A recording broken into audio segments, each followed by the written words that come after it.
Abra no livro de Joel, capítulo 2,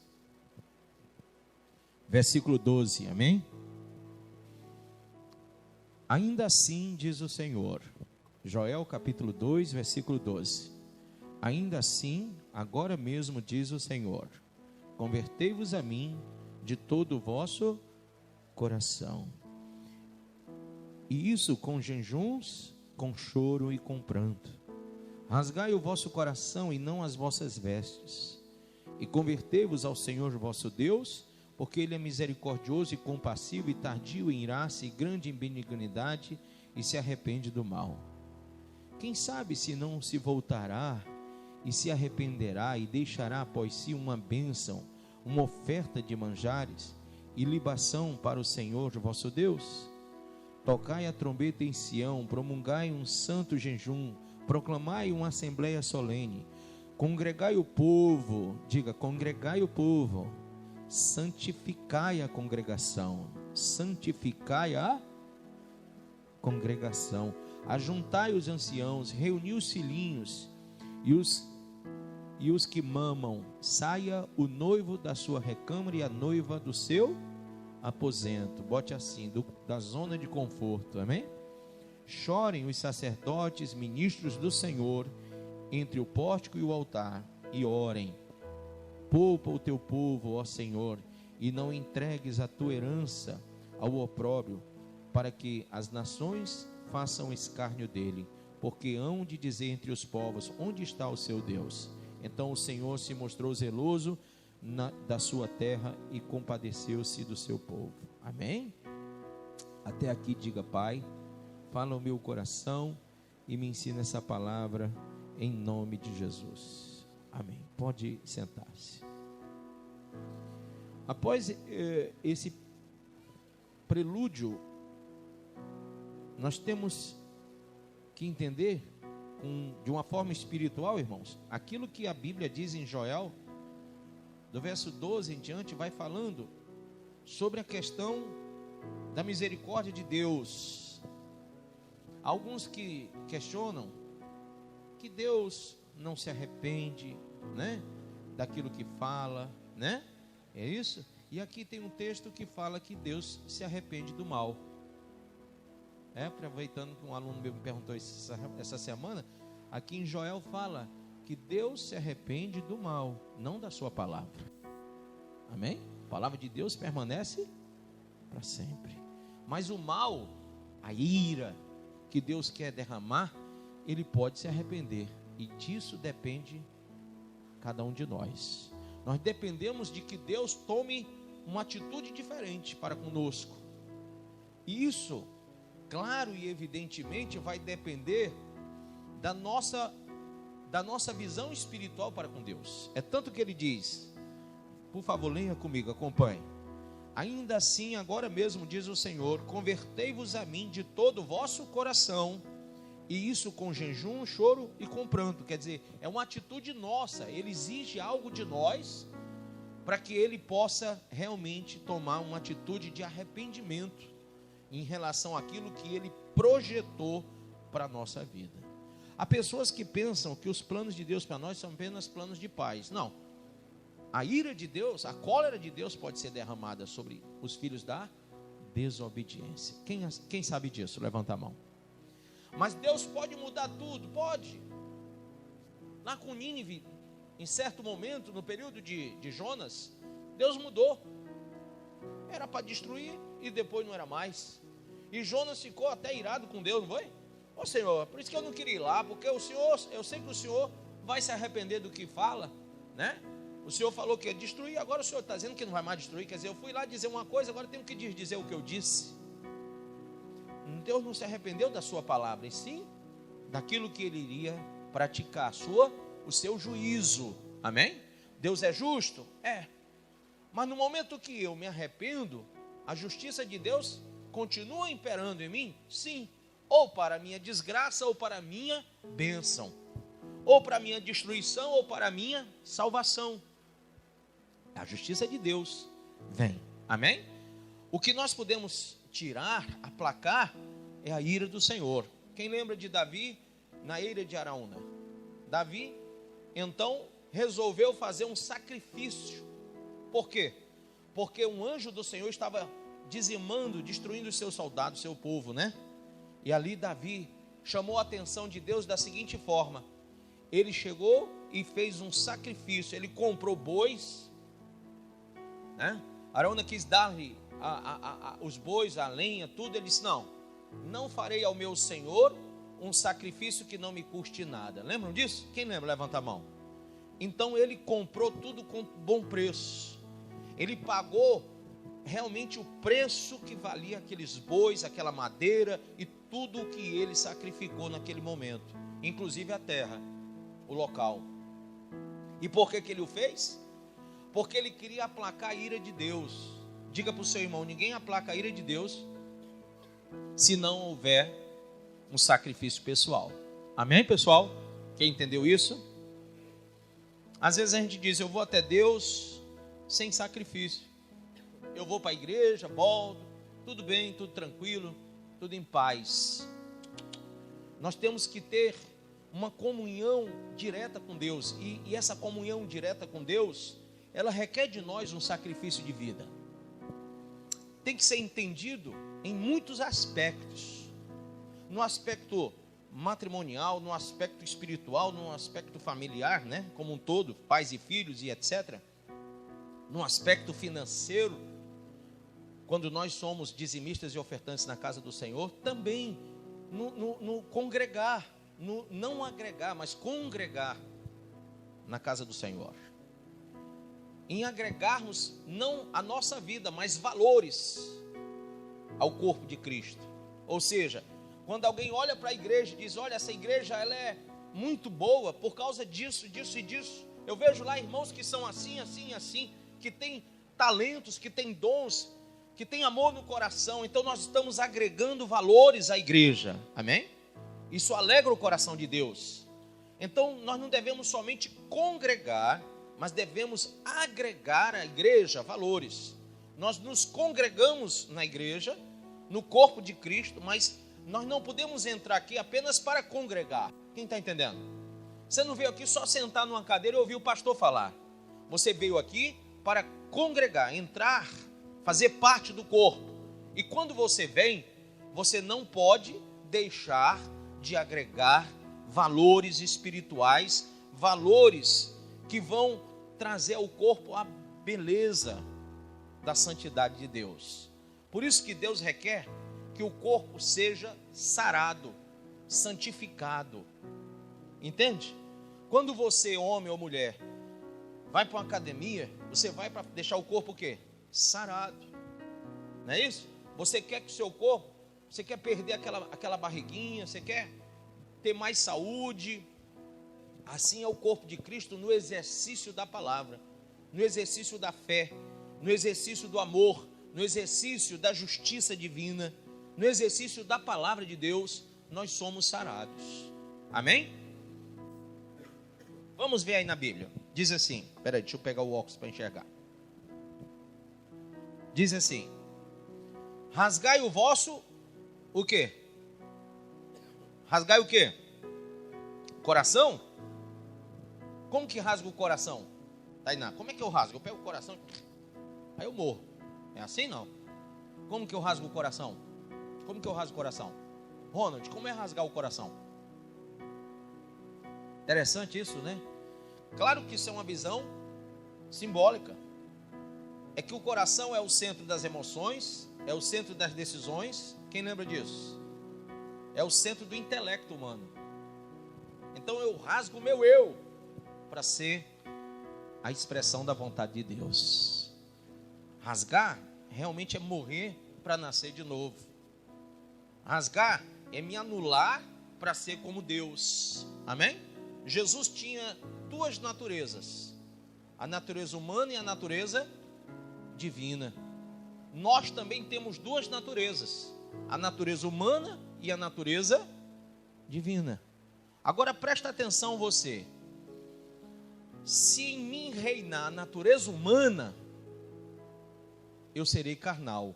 Se em mim reinar a natureza divina, eu serei espiritual. Quando eu rasgo meu coração, eu estou dando vazão à natureza espiritual e não à carnal. Ou seja, eu estou me tornando mais espiritual e menos humano, menos carnal. Amém? Claro que todos nós, né? Todos nós sempre vamos ser 100% homem, mas também devemos ser 100% Deus. Ou seja, como Cristo. Jesus era 100% homem, nascido de Maria, fecundada pelo Espírito Santo, né? Mas na sua natureza humana ele tinha dores, tinha fome, ele sofreu tentações, tudo isso. 100% homem. Não pense que Jesus não sofreu todas as tentações que eu e você sofremos. Mas ele tinha a sua natureza divina. E nisso ele era 100% Deus. E é isso que nós temos que aprender, a sermos 100% Deus. Porque nós não viemos para a igreja para ser 100% homem. 100% homem você já entrou aqui sendo. Amém ou não amém?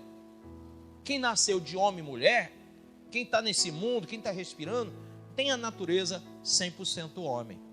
Quando vai para a igreja, é para mudar, é para ser diferente, é para rasgar o coração.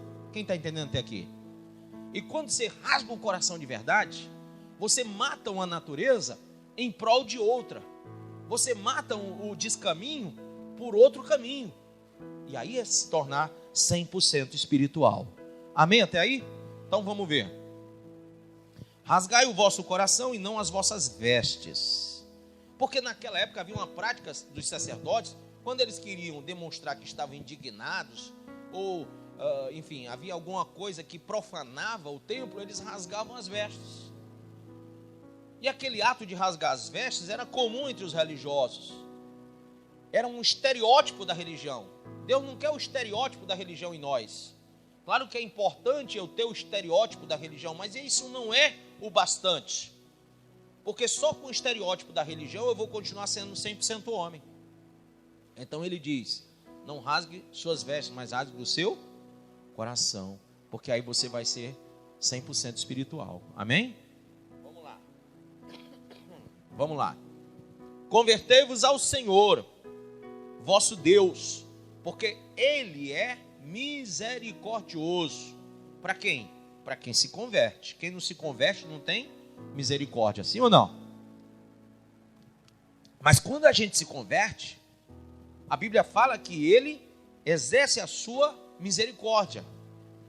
E aí, Ele é compassivo e tardio em irar-se, e grande em benignidade, e se arrepende do mal. De repente, estava tudo projetado para a sua destruição, mas como você se arrependeu, Deus age com misericórdia, age com compassividade, age de forma realmente benigna, e se arrepende do mal e diz, não vou mais lançar minha ira, minha cólera sobre essa pessoa, mas vou dar a ele a minha graça. Amém? A minha graça, o meu favor, ele não merece, mas eu vou dar o meu favor.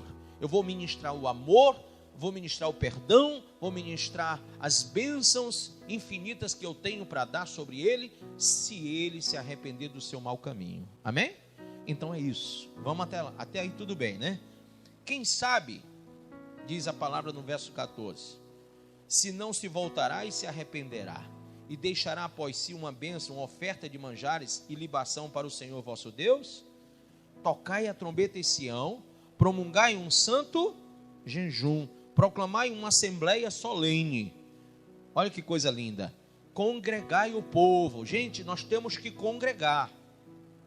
Lembrando, eu me congrego agregando. Eu não me agrego para congregar, mas eu me congrego para agregar. Amém ou não? Deixa eu explicar isso melhor. Não adianta eu dizer que estou aqui, Jurandir, congregado, se eu não agrego nada. Isso não é congregar. E também se eu vim aqui sem compromisso nenhum, eu sou apenas um agregado. Quando é que uma pessoa, você é pai e mãe, de repente o cara entra para namorar com a sua filha, né? Quem já passou por essa aqui? Eu ainda não, e ora a Deus que isso demore 1000 anos. Mas imagine só que o cara entra né, com aquele olhinho assim de, né, safado, querendo pegar sua filha. Aí o que é que você faz? Você fica ali de olho, tempo todo, né? Vendo quem é o cara e tal. E ele de vez em quando vem na sua casa e você fica de olho. E de repente ele já está participando ali de um jantar familiar, né? Um jantar de Natal. Ele começa a ficar ali se agregando a certas coisas familiares, né? Ele quer estar ali sempre rondando. E o pai, o homem da casa, fica ali de olho. Esse cara não vai ter liberdade com a minha filha, né? Então ele fica só agregando. Aí um dia ele diz: olha, eu quero casar com a sua filha. E aí ele pega um bambulezinho assim, ó, e bota no dedinho dela e diz: agora ela é minha esposa. E quando ele faz isso, ele deixa de ser agregado e passa a ser o quê? Congregado, porque ele passa a ser família. Amém? Entendeu ou não? Mas aí ele pagou o preço, sim ou não, pessoal? Ele teve que pagar o preço para ser congregado. E ele vai ser exatamente uma pessoa que vai agregar valores à família. Porque se ele não agregar valores, o pai não quer a filha com ele. Não, meus amigos, bebendo, fumando, drogado, eu não quero isso com a minha filha, não. Você tem que ser um trabalhador, tem que ser honesto, tem que ser íntegro, tem que ser servo de Deus. Sim ou não, pessoal? Você não quer um Zé Manel, um Zé Ruela para casar com a sua filha. Quem quer, pessoal? Eu que não, hein? Você quer um cara bom. Você quer para casar com seu filho uma boa esposa. Sim ou não? Então não tem coisa pior para um pai e para uma mãe ver que o filho vai quebrar a cara, que a filha vai quebrar a cara. Então o pessoal diz que pai e mãe se mete, mas com razão. Pai e mãe se mete porque tem direito. E o bom filho ouve. Amém ou não? Tem que ouvir. Às vezes o pai e a mãe são meio duros demais, mas tem que ouvir. Por quê? Porque eles estão guardando você do pior. Eles já passaram por isso e sabem que lá na frente pode vir pedrada. Quem está entendendo? Às vezes a gente só olha para o sentimento, eles estão vendo pela razão. Então, quando você vem congregar, você não pode olhar, achar que você vai sentar sem compromisso, sem pagar preço, sem ter um sacrifício que aplaque a ira de Deus da sua vida, que basta aceitar Jesus e ir para a igreja, está tudo certo. Não é assim que funciona. Paulo fala, a carta aos Romanos capítulo 12, que nossa vida diária é um sacrifício vivo, santo e agradável a Deus. Amém? Então nós temos que sacrificar o Senhor diariamente. Entender, sendo renovado no entendimento, nós mesmos temos que nos renovar todos os dias, entendendo a boa, perfeita e agradável vontade de Deus. Nós não podemos achar que vai ser a nossa vontade, mas a dele. Isso é sacrifício de vida. Amém? Vou chegar lá. Vamos lá. Por que, pastor, que o senhor está falando tudo isso? Levanta a mãozinha direita e diga. Aqui em Joel, o Senhor fala sobre a aproximação do terrível dia do Senhor. Quem sabe que o Senhor vai julgar os vivos e os mortos? Levanta a mão. E aí, irmão, ele fala: convertei-vos a tempo, mas não há tempo a perder para você se converter. Como o homem não deve se converter, sabe? Ele não deve se converter de uma forma exterior, mas de uma forma interior. Amém? E muita gente naquela época dizia que servia ao Senhor de uma forma exterior. Então ele já vai dizendo, tem que ser de todo o coração. Ele já vai dizendo, com jejum, choro e lágrima. Ele já vai dizendo, coração quebrantado. Ele já vai dizendo, convertei-vos. Ele já vai falando que nós temos que mudar. Amém? Zaqueu, lá em Lucas 19, quando ele se converteu, foi o que ele fez? Quem lembra? Zaqueu, o cobrador de impostos. Foi o que ele fez? Diga comigo. Restituiu para as pessoas que ele tinha fraudado 4 vezes mais, não foi? Ou seja, ele devolveu 4 vezes mais tudo aquilo que ele tinha roubado das pessoas. Então, nós temos que pagar o preço de um verdadeiro convertimento a Deus. Ninguém se converte só de boca. A gente se converte não é só de lábios, porque lábios, boca, fala tudo. Nós temos que nos converter com mudança de vida. Amém? Vamos mais para frente ainda. Por favor, abra aí, aqui mais na frente, no livro de Naum, capítulo 1 de Naum. Eu vou falar um pouco a visão que Naum teve de Deus. Amém?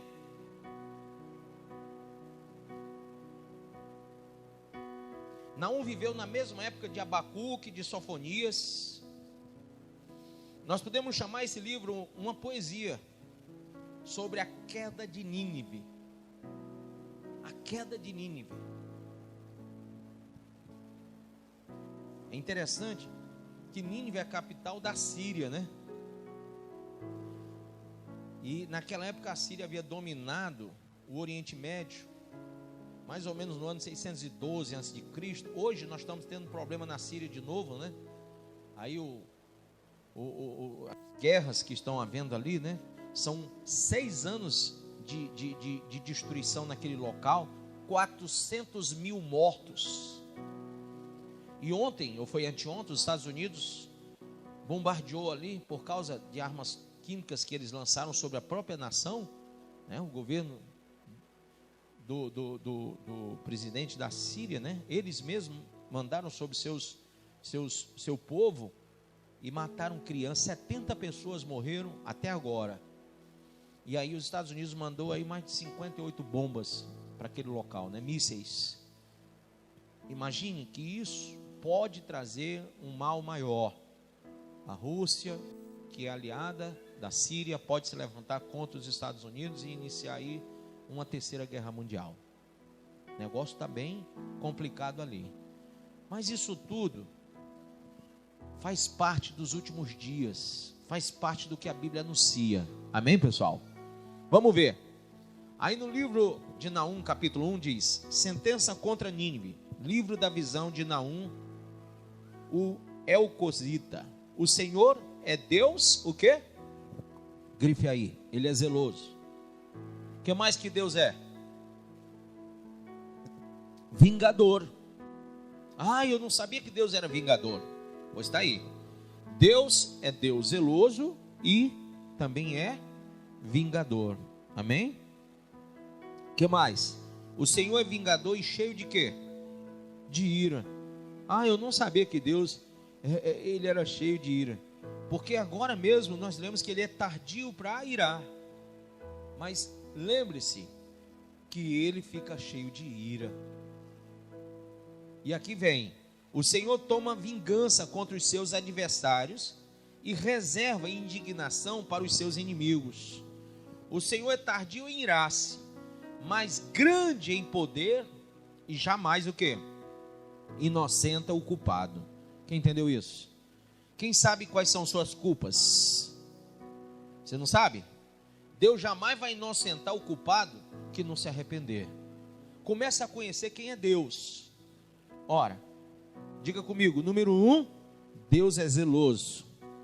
Amém? Versículo 2 diz que Ele não dá a sua honra a nenhum outro. Ele reserva a sua indignação para si. Amém? Ele ataca os seus adversários e reserva a indignação contra os seus inimigos. O que mais? Deus é vingador. Ele o fez na vida de Faraó. Quem lembra? Lá no Êxodo 14. Ele o fez na vida de Herodes. Quando Herodes Antipas, ele vestiu uma roupa reluzente de prata.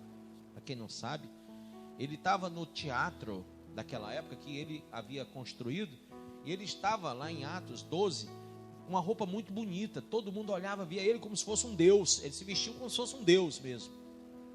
E aí os seus babões, né? Haviam os babões de Herodes. Quando Herodes vestiu aquela roupa prateada, o sol, a luz do sol batendo naquela roupa reluzia. E alguns gritaram: é Deus, é Deus. E Herodes não disse para ninguém que ele não era Deus. Ele simplesmente recebeu a glória. E a Bíblia diz que naquele momento o anjo do Senhor foi e matou Herodes. Por quê? porque Deus não dá sua glória para ninguém. Quem entendeu isso? Amém? Então, Deus é um Deus tardio para se irar, sim. Ele o fez na época de Noé, 40 anos esperando o povo ouvir a palavra, mas ninguém quis. Deus é um Deus poderoso. Quem crê assim, diz amém. Deus é um Deus bondoso. Aí no verso 3 a 6, ele é poderoso. E a Bíblia diz que ele é poderoso para exercer julgamento. E no versículo 7, leia comigo: o Senhor é bom, é fortaleza no dia da angústia e conhece os que nele se refugiam. Então, Deus é fortaleza, Deus é bondoso.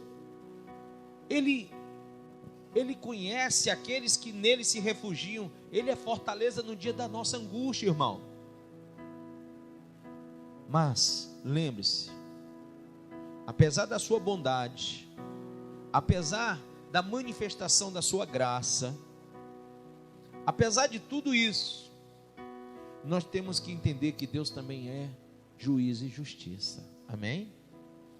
Olha, falando de Deus, eu quero que você saiba que no dia da angústia, Deus falou profundamente com Davi.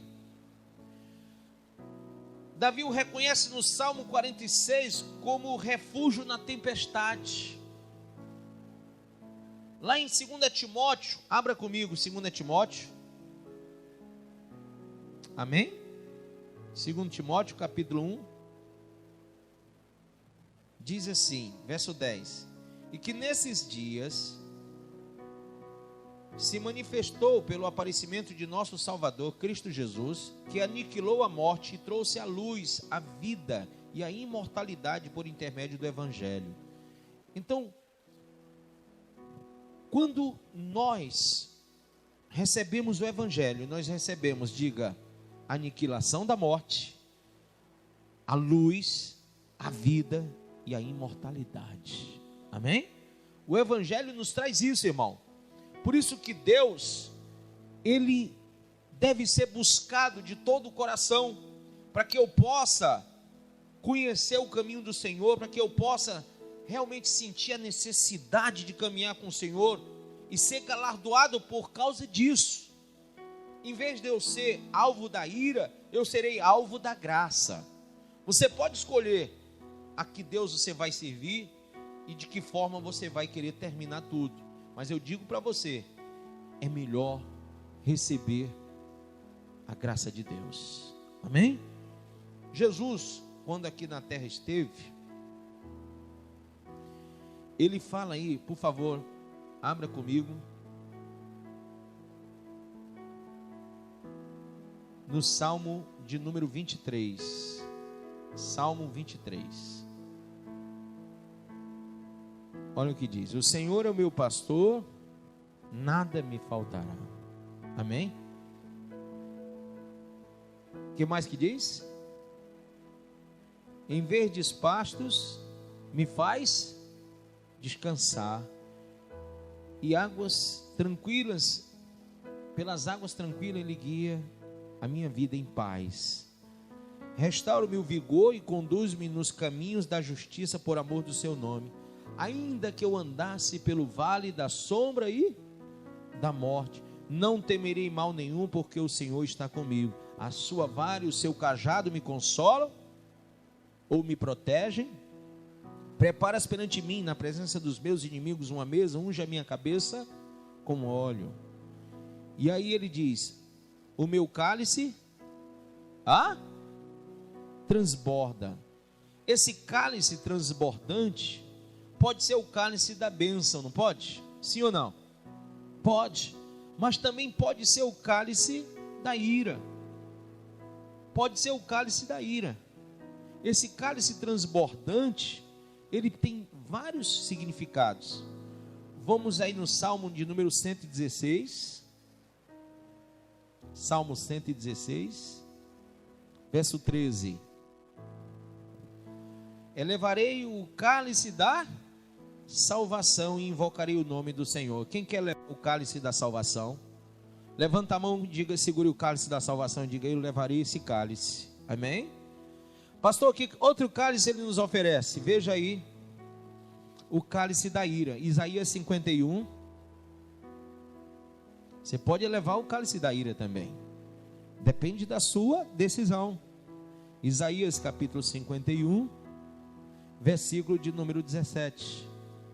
Agora, pois, desperta, levanta tu, ó Jerusalém, que da generosa mão de Yahvé bebeste o cálice do seu rigoroso juízo. Tomaste até a última gota da taça que faz os homens cambalearem. Então, existe o cálice da ira, do juízo de Deus? Sim. Eu posso levantar na minha vida o cálice da salvação, mas eu também posso levantar, através dos meus atos, o cálice da ira.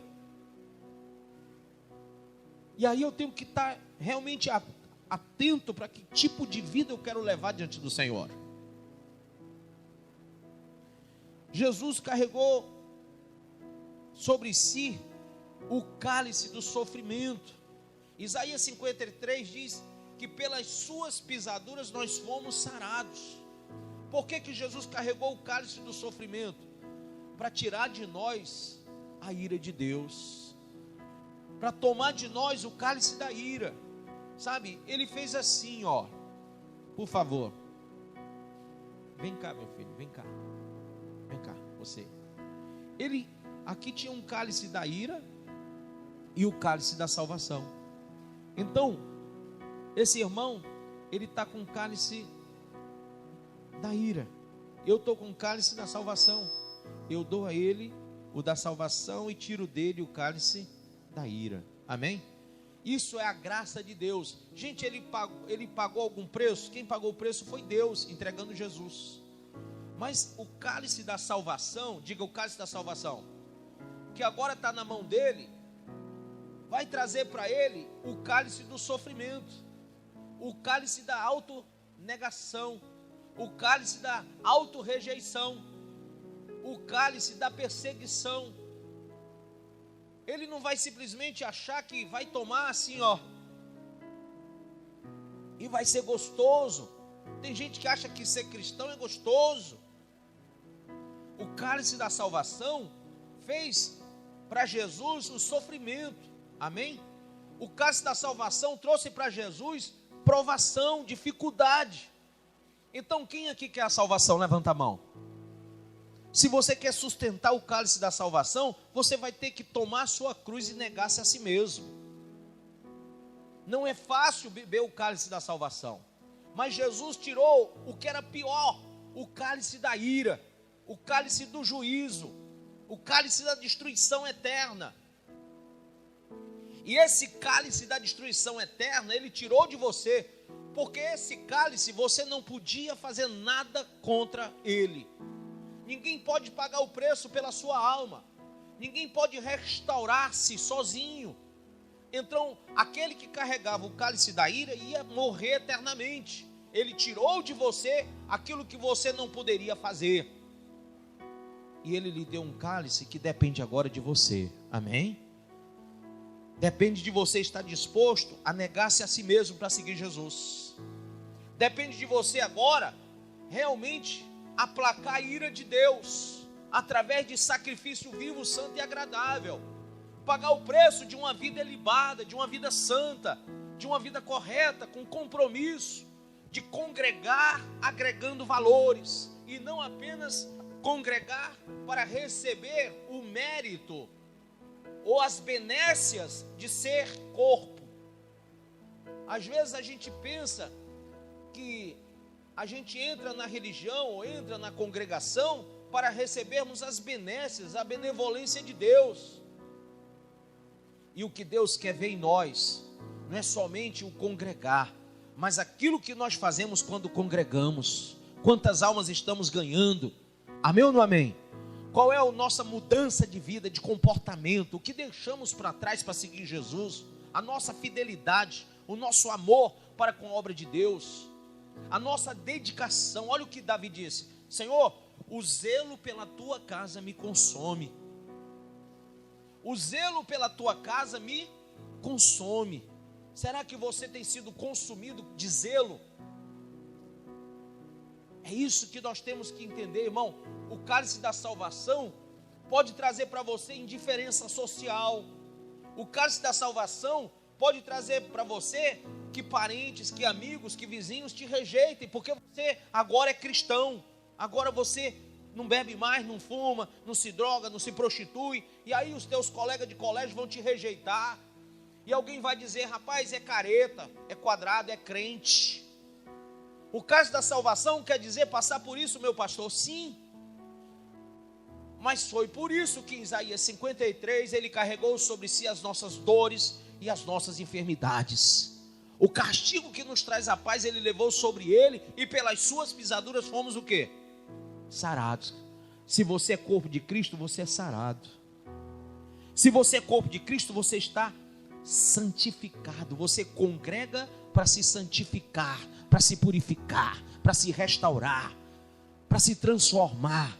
Você não congrega apenas por congregar, mas você todo dia está buscando algo melhor. Amém? Você está buscando melhorar cada dia.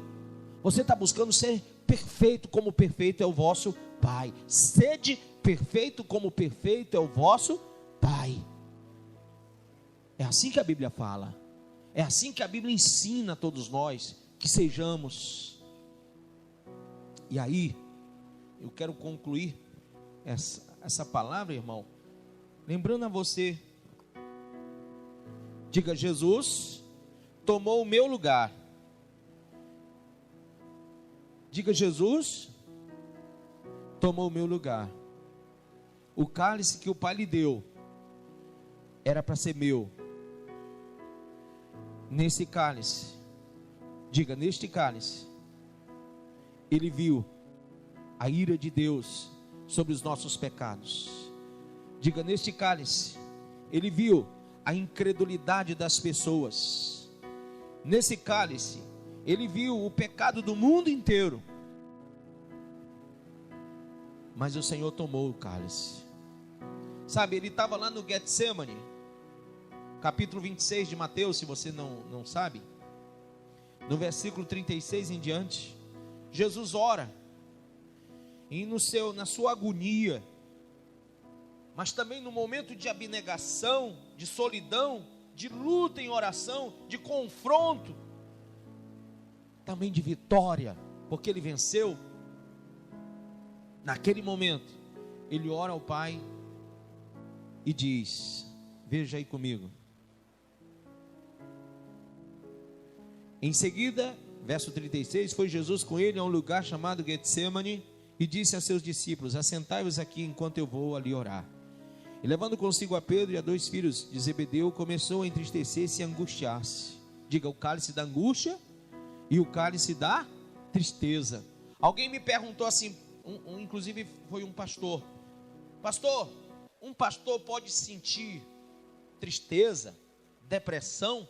Claro, seja pastor, seja quem for, todos nós seres humanos que temos a natureza humana, não somente a divina, mas a humana, podemos passar por depressão, por angústia, tristeza.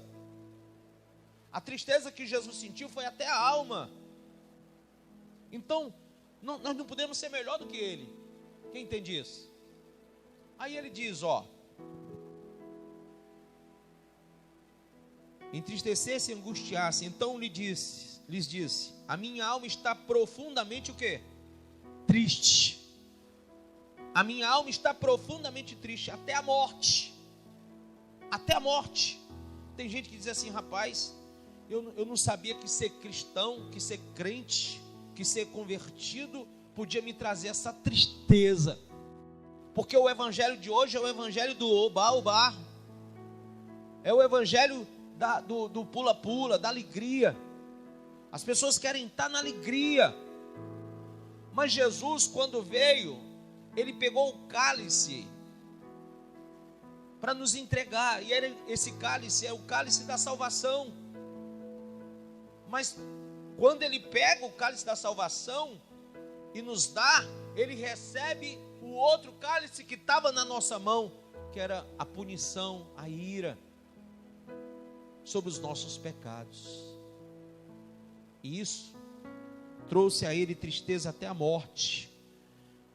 E ele estava um pouco mais adiantado, a Bíblia diz, e ele ora ao Pai e diz: meu Pai, verso 39, se possível, passa de mim este cálice, todavia, não seja como eu quero, e sim como tu queres. Sabe, é claro que tem coisas na vida que eu não quero carregar, tem momentos na vida que eu queria passar, que eu não queria ter vivido, tem coisas que na vida de um crente, de um cristão, a gente quer rejeitar. Poxa, por que para ser crente eu tenho que passar por isso, isso e isso? Eu tenho que deixar isso e aquilo outro. Talvez para você agora não pareça justo que alguém possa desfrutar de coisas que você não. Que talvez você se ache jovem, que você ache que você tem muito para viver e ser um cristão e abnegar-se e negar-se a si mesmo, quer dizer perder a juventude. Para alguns que têm a natureza 100% carnal e não vivem a natureza 100% espiritual, que não venceram a carne, que não andam no espírito para não satisfazer as concupiscências da carne. Gálatas capítulo 5 fala sobre isso. Essas pessoas, elas não entendem o que é receber o cálice da salvação. Quem está entendendo o que eu estou falando? Elas não entendem o que é receber o cálice da nova aliança, esse cálice da nova aliança. Lá em 1 Coríntios 11, 23, pois eu recebi do Senhor o que também vos ensinei. Na noite que o Senhor foi traído, ele pegou o pão, o partiu e disse: esse é o meu corpo que é partido por... Não é por mim não, é por você. Viu? Por você. Esse pão eu estou partindo por você. Alguém aqui já disse obrigado, Senhor, hoje? Alguém é grato a Deus por isso? Alguém tem manifestado graciosamente uma vida aos pés do Senhor de adoração, de louvor, de perfeição por isso? Porque Ele tirou o cálice da ira, da cólera e te deu o cálice da salvação.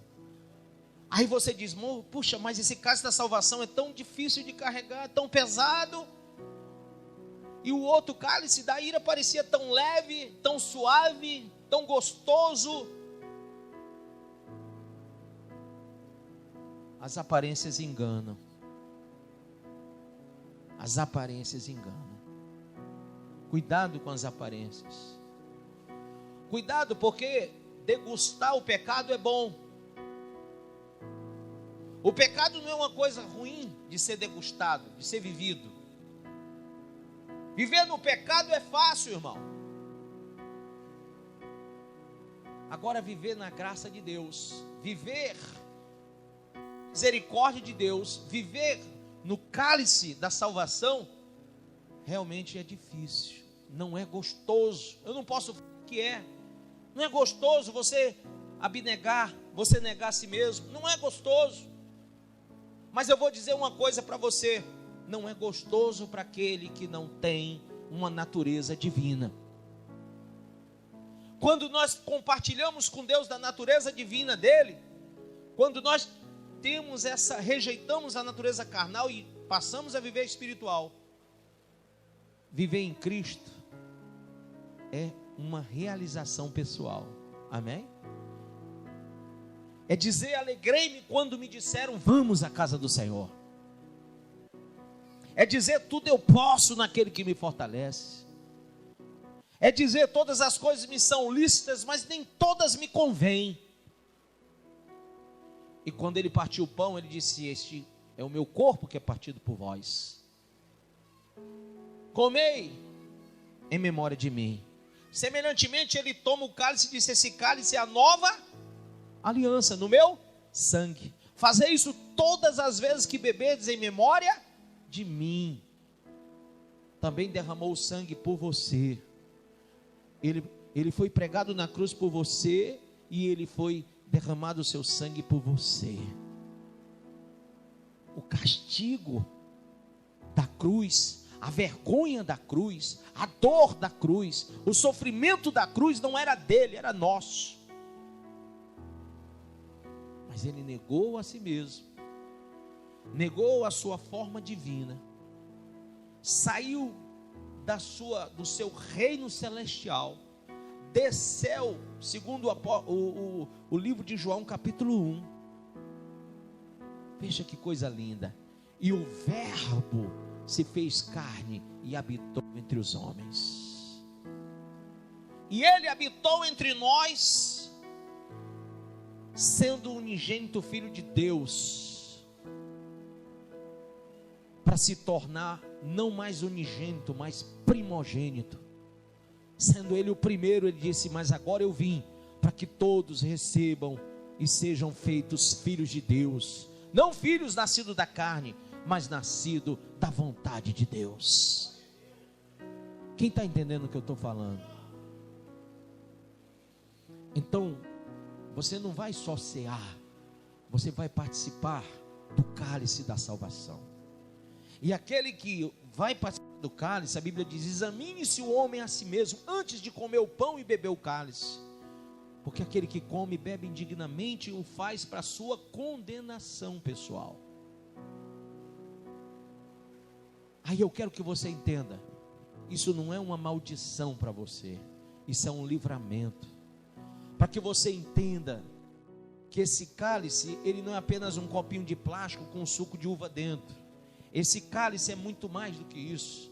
Esse pão é muito mais do que o pão que foi partido, que foi feito em uma panificadora, entendeu? E está aqui agora, na nossa frente. Esse verdadeiramente é o seu corpo, e este é verdadeiramente é o seu sangue. Ele disse: aquele que não comer da minha carne e não beber do meu sangue, não tem parte comigo. Então, quando eu sei o significado do cálice da salvação, eu entendo que eu posso sofrer pelo Evangelho de Cristo. Eu entendo que eu tenho que dar pelo Evangelho de Cristo a minha vida. O meu dízimo, a minha oferta é pouco. O meu tempo tem que ser dado. A minha devoção tem que ser dada. Eu não fico colocando barreiras para o Evangelho. Eu quebro as barreiras contra o Evangelho. Porque o Evangelho me traz a vida eterna. Quem está entendendo isso que eu estou falando, diz amém. Amém, pessoal? Então, hoje nós temos que nos alegrar, porque o Senhor tomou o cálice, mesmo orando uma segunda vez. A Bíblia diz que ele orou, verso 42, de novo, dizendo: meu Pai, se não é possível, passa de mim este cálice. Se é possível, perdão. Meu Pai, se não é possível passar de mim este cálice, perdão, sem que eu o beba, faça-se a tua vontade. E no 44 ele diz: deixando-os novamente, foi orar pela terceira vez, repetindo as mesmas palavras. Então ele agora diz: Senhor, se não é possível, que seja feita a tua vontade. Sabe, irmão, eu não sei qual é o cálice que você está bebendo. Espero que seja o da salvação e não seja o da ira. Mas se é o da salvação e não é o da ira, alegre-se em sofrer, em ser perseguido. Alegre-se em passar por tribulações, injúrias e provações por amor a Cristo, pelo nome de Jesus, pela igreja. Sabe quantas vezes nós somos injuriados, sim ou não? Quantas vezes nós somos perseguidos, sim ou não, pessoal? Quantas vezes as pessoas apontam para a igreja, falam mal da igreja, falam mal do pastor, falam mal de tudo. Teve um irmão que chegou para mim e disse assim: missionário, um cidadão me parou e disse assim: para que entregar dízimo em igreja? Ou oferta? Não tinha que entregar nada disso. E aquele rapaz disse: pastor, se não houvesse dízimo e oferta, também não haveria igreja. Esse é o plano do diabo. É que não tem igreja. E não tendo igreja, não tem o quê? A formação de uma congregação, a formação de um corpo santificado, purificado, restaurado, curado, sarado. É necessário congregar, é necessário estar firme, é necessário estar aqui, e é necessário agregar valores àquilo que você está fazendo nesse lugar. Amém ou não? Fique de pé em nome de Jesus. Você acabou de ouvir essa poderosa ministração da palavra de Deus. Eu creio que sua vida foi abençoada. Eu quero que você ore comigo, profetizando sobre a sua vida a salvação que vem de Cristo Jesus. Ore conosco. Deus Pai, em nome de Jesus, nós te agradecemos por esta palavra e que o Senhor possa abençoar a vida de cada um que nos viu, que nos ouviu nesse dia.